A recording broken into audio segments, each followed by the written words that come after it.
undoubtedly one of the best recipes that you can make for Ganesh Chaturthi.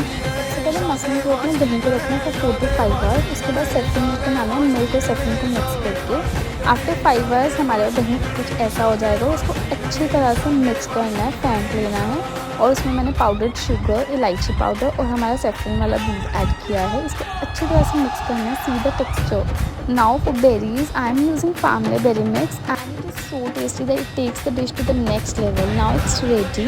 Garnish with some more berries, rose petals and saffron milk and you can enjoy it. Happy Ganesh Chaturthi!